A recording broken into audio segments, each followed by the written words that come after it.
સંઘપ્રદેશ દમણના પાતલિયા પોલીસ ચોકી પહેલાં જ એક કન્ટેનર ટ્રક ડિવાઈડર પર ચડી જતાં અકસ્માત સર્જાવા પામ્યો હતો. કચ્છના ગાંધીધામથી દમણના પોલીકેબ વાયર નામની કંપનીમાં કોપર વાયરની ડિલિવરી અર્થે કન્ટેનર ટ્રક નંબર GJ39T2748નો ચાલક બુધવારના રોજ સવારે આવ્યો હતો. જે બાદ વાયરની ડિલિવરી કર્યા બાદ રાત્રે પરત પોતાના મુકામે જવા અર્થે નીકળ્યો હતો. જ્યાં રાત્રે 10:30 કલાકની આસપાસ કન્ટેનર ચાલકનો સ્ટીયરિંગ પરથી કાબુ ગુમાવતા કન્ટેનર પાતલિયા કોસ્ટલ હાઈવેના ડિવાઈડર પર ચડી જતા કન્ટેનરની ડ્રાઇવિંગ કેબિનનો ભાગ ડિવાઈડર કૂદી રસ્તાની બીજી બાજુએ જતો રહેવા પામ્યો હતો. જોકે આ ઘટનામાં કન્ટેનર ટ્રકના ડ્રાઈવર અને ક્લીનરને કોઈપણ પ્રકારની ઈજાઓ પહોંચવા પામી ન હતી કે અન્ય કોઈ રાહદારી કે વાહન ચાલક તેની ચપેટમાં આવ્યું ન હોવાને લઈ મોટી દુર્ઘટના ટળી જવા પામી હતી. ત્યારે ગુરુવારના રોજ રસ્તાની વચ્ચે અન્ય વાહનો માટે બાધારૂપ બનેલા કન્ટેનરને ક્રેઇનની મદદથી હટાવવાની કામગીરી કરવામાં આવી હતી. વલસાડ જિલ્લો અને સંઘપ્રદેશ દમણ દાદરાનગર હવેલીમાં 27મી ફેબ્રુઆરીથી ગુજરાત માધ્યમિક અને ઉચ્ચતર માધ્યમિક શિક્ષણ બોર્ડ ગાંધીનગર દ્વારા ધોરણ 10 અને ધોરણ 12 બોર્ડના કુલ 49,849 વિદ્યાર્થીઓની પરીક્ષાનો શુભારંભ થયો છે. ત્યારે વિદ્યાર્થીઓ માનસિક તણાવ વિના હળવા ફૂલ માહોલમાં પરીક્ષા આપી શકે તે માટે જિલ્લા વહીવટીતંત્ર દ્વારા પરીક્ષાર્થીઓનું ઉષ્માભેર સ્વાગત કરાયું હતું.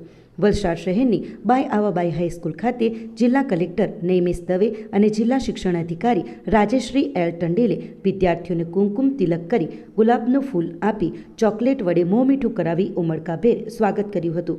કલેક્ટરે વિદ્યાર્થીઓ પરીક્ષામાં સારો દેખાવ કરે અને શાંતિપૂર્વક વાતાવરણમાં નિર્ભયતાથી પરીક્ષા આપે તેવી શુભેચ્છાઓ પાઠવી પ્રોત્સાહિત કર્યા હતા. આ સિવાય અધિકારીઓને પરીક્ષા શાંતિપૂર્ણ માહોલમાં યોજાય તે માટે જરૂરી સૂચનો પણ કર્યા હતા. વલસાડની RMVM સ્કૂલ ખાતે જિલ્લા પોલીસ અધિક્ષક ડૉક્ટર કરણરાજ વાઘેલાએ વિદ્યાર્થીઓને કુમકુમ તિલક કરી પુષ્પ અર્પણ કરી પ્રેમ અને સ્નેહ સાથે આવકાર આપ્યો હતો. વધુમાં જિલ્લા પોલીસ અધિક્ષકે પરીક્ષાર્થીઓને બેસ્ટ ઓફ લક કહી વલસાડ જિલ્લા પોલીસ હંમેશા વિદ્યાર્થીઓની મદદ માટે હાજર હોવાનો વિશ્વાસ અપાવ્યો હતો. દરેક વિદ્યાર્થી કોઈપણ ચિંતા કે ભય વગર આ પરીક્ષા આપી પોતાનું ઉજ્જવળ ભવિષ્ય બનાવે તેવી પરીક્ષાર્થીઓને શુભેચ્છાઓ પાઠવી હતી. ઉલ્લેખનીય છે કે ધોરણ 10માં 30,825 વિદ્યાર્થીઓ 29 કેન્દ્રો પર આવેલી 89 બિલ્ડિંગોમાં 1,073 બ્લોકમાં પરીક્ષા આપી રહ્યા છે.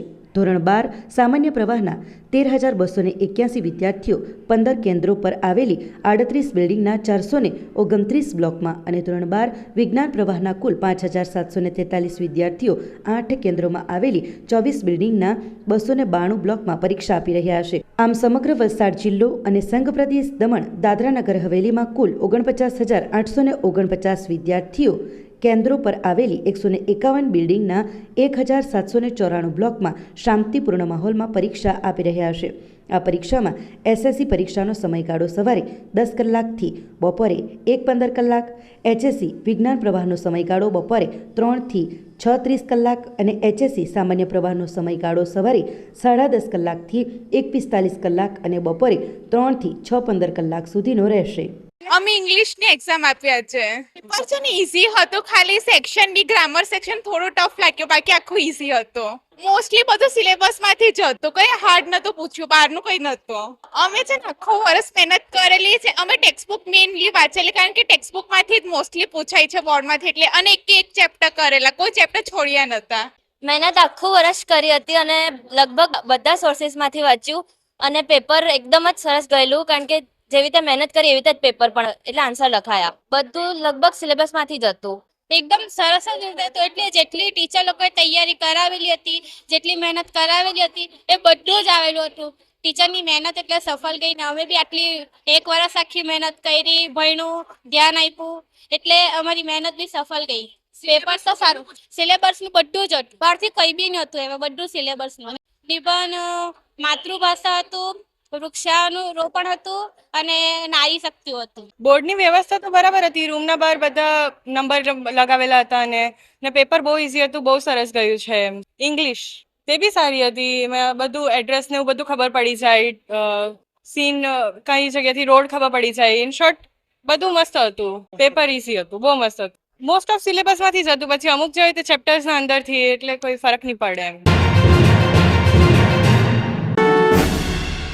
રાજસ્થાનના છેતરપિંડીના કેસમાં 23 વર્ષોથી ફરાર આરોપીને વલસાડ પોલીસે ડિલિવરી બોયના વેશમાં પકડ્યો. વલસાડ સિટી પોલીસે એક મોટી સફળતા મેળવી છે.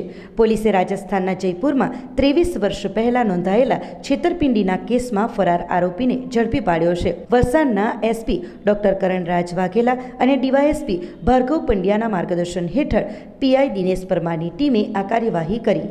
પોલીસને બાતમી મળી હતી કે આરોપી સલીમ ઉસ્માન મિસ્ત્રી વલસાડના પરાગજી ટાવરમાં રહે છે. કેસની વિગતો મુજબ વર્ષ 2002માં જયપુર કોટવાલી પોલીસ સ્ટેશનમાં ફરિયાદ નોંધાઈ હતી. આરોપીએ અશોક પ્રેમકુમાર પટણી પાસેથી રોડ હાઈવે બનાવવાની મશીનરી મેળવી હતી. તેણે પંજાબ નેશનલ બેંકના ખોટા ચેક આપીને 1,59,598 રૂપિયાની છેતરપિંડી કરી હતી. વલસાડ સિટી પોલીસની ટીમે ઝોમેટો ડિલિવરી બોય અને કુરિયર બોયનો વેશ ધારણ કરીને આરોપીની ભાળ મેળવી. ત્યારબાદ ચોક્કસ માહિતીને આધારે તેને ઝડપી પાડ્યો. આરોપી મૂળ રાજસ્થાનના ચુરુ જિલ્લાના સુજાનગઢનો રહેવાસી છે. હાલ તે વલસાડમાં આવાબાઈ સ્કૂલની સામે પરાગજી ટાવરમાં રહેતો હતો. પોલીસે આરોપીને રાજસ્થાન પોલીસને સોંપી દીધો છે. વલસાડના છીપવાડમાં કિરાણા વેપારીને ઘરમાં ઘૂસી માર મરાયો. વલસાડના છીપવાડમાં અનાજ કરિયાણાની દુકાન ચલાવતા વેપારીને પિતરાઈ ભાઈ એવા વેપારીએ મારો પીછો કેમ કરે છે એમ કહીને ઘરમાં ઘૂસી માર મારતા વલસાડ સિટી પોલીસમાં માર મારનારા વેપારી સહિત તેના માતા પિતા સામે પોલીસ ફરિયાદ નોંધાઈ છે. પોલીસ સૂત્રો પાસેથી મળતી વિગતો મુજબ વલસાડના છીપવાડમાં મનહરલાલ ગંગારામ મોદી નામની અનાજ કરિયાણાની દુકાન ચલાવતા કૃણાલ મોદી ગતરોજ રાબેતા મુજબ દુકાન બંધ કરીને રાત્રે પ્રમુખ વિહાર સોસાયટીમાં પોતાના ઘરે બેસેલા હતા. ત્યારે લગભગ રાત્રિના 8 વાગ્યે તેમની બાજુમાં જ કરિયાણાની દુકાન ચલાવતા અને તેમના ઘરની સામે જ રહેતા જૈનેશ મોદી, તેમના પિતા ધર્મેશભાઈ મોદી અને માતા નીમાબેન તેમના ઘરમાં લાકડા અને ચલેથો લઈને આવી પહોંચ્યા હતા. જૈનીશે તું મારો પીછો કેમ કરે છે એમ કહી ગાળો આપવા માંડતા કૃણાલભાઈએ હું તારો પીછો કરતો જ નહોતો, હું મારા કામથી ગયેલો હતો એમ કહેતા ઉશ્કેરાઈ જઈ જૈનેશ મોદીએ લાકડા વડે ફટકા મારતા લોહીલુહાણ થઈ ગયા હતા. ઘરમાં હાજર વેપારીના નાના બચાવવા આવતા તેમને પણ ધક્કો મારતા તેઓ પણ પડી ગયા હતા. ત્યારબાદ બૂમાબૂમ થતાં આ ત્રણેય જણા ફરીવાર આવું કરશે તો જાનથી મારી નાખીશ એમ કહી ત્યાંથી નીકળી ગયા હતા. બનાવ બાદ કૃણાલભાઈને વલસાડ સિવિલ હોસ્પિટલમાં દાખલ કરવામાં આવ્યા હતા. બનાવ અંગે કૃણાલ મોદીએ હોસ્પિટલ બિછાનેથી જૈનેશ મોદી ઉપરાંત તેના માતા પિતા સામે વલસાડ સિટી પોલીસ મથકે ફરિયાદ નોંધાવી હતી. હું ચીપાડ ખાતે અનાજ કરિયાણાની દુકાન ચલાવું છું. ગત રોજ હું મારા ઘરે દુકાન વધાવીને આવ્યો પછી મારા પાડોશી જગદીશ ધર્મેશકુમાર મોદી, એના ફાધર ધર્મેશકુમાર અને એમના મધર નીમાબેન એ ત્રણેય જણા મારા ઘરે આવી અને ગાળાગાળી કરવા લાગ્યા અને ઝઘડો કરવા લાગ્યા અને મને પૂછ્યું કે મારી પાછળ પીછો કેમ કરે છે. તો મેં ના પાડી કે હું પીછો નહોતો કરતો, હું મારા કામથી ગયો હતો. તો ત્યારબાદ જૈનીશભાઈને ગુસ્સો આવ્યો અને મને લાકડાના ફટકાથી મને માથાના ભાગે આંખના ભાગે ફટકા માર્યા, ઈજા પહોંચાડી અને તબેથાથી એમના મમ્મીએ મને માથામાં માર્યું અને મને લોહી લુહાણ કર્યો અને મારા ઘરના બધા ગભરાઈ ગયા અને બૂમાબૂમ થઈ. એટલે પછી એ લોકો મને ધમકી આપી ગયા કે આ તો અત્યારે માર્યું છે, બીજી વાર જો થયું તો હું જીવતો ના છોડીશ. મને મારી નાખવાની ધમકી આપીને જતા રહ્યા છે.